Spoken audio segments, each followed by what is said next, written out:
اعوذ باللہ من الشیطان الرجیم، بسم اللہ الرحمن الرحیم۔ پارہ 24 سورہ مومن، رکوع نمبر 4۔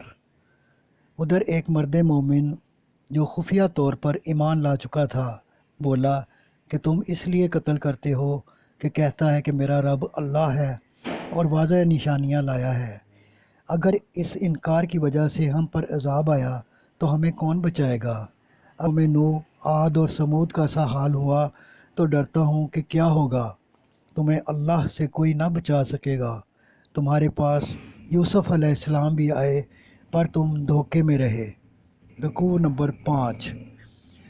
اسی مرد مومن نے کہا کہ حیات تو محض چند روزہ ہے، اصل تو آخرت کی زندگی ہے۔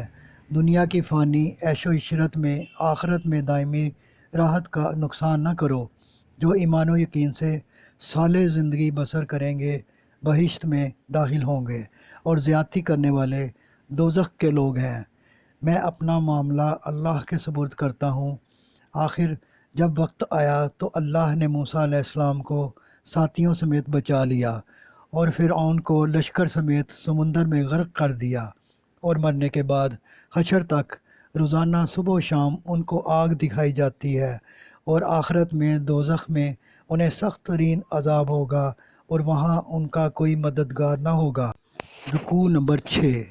فرمایا کہ ہم اپنے رسولوں اور ایمان والوں کی مدد کرتے رہے ہیں، اسی طرح آپ صلی اللہ علیہ وآلہ وسلم کی اور ایمان والوں کی بھی دنیا اور آخرت میں مدد کریں گے۔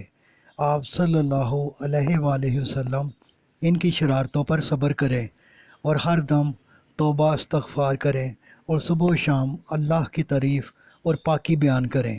فرمایا ارض و سما پیدا کرنا انسان پیدا کرنے سے بڑا کام ہے، لیکن یہ لوگ نہیں سمجھتے۔ ارشاد ہوا، مجھے پکارو میں تمہاری پکار کو پہنچوں گا، اور بندگی سے تکبر کرنے والے ان قریب دوزخ میں ہوں گے۔ صدق اللہ العظیم۔ آپ سے گزارش ہے کہ چینل کو سبسکرائب کر دیں اور گھنٹی کے بٹن کو دبا دیں۔ دعا ہے کہ اللہ تعالیٰ آپ کو صحت و تندرستی والی زندگی عطا فرمائے۔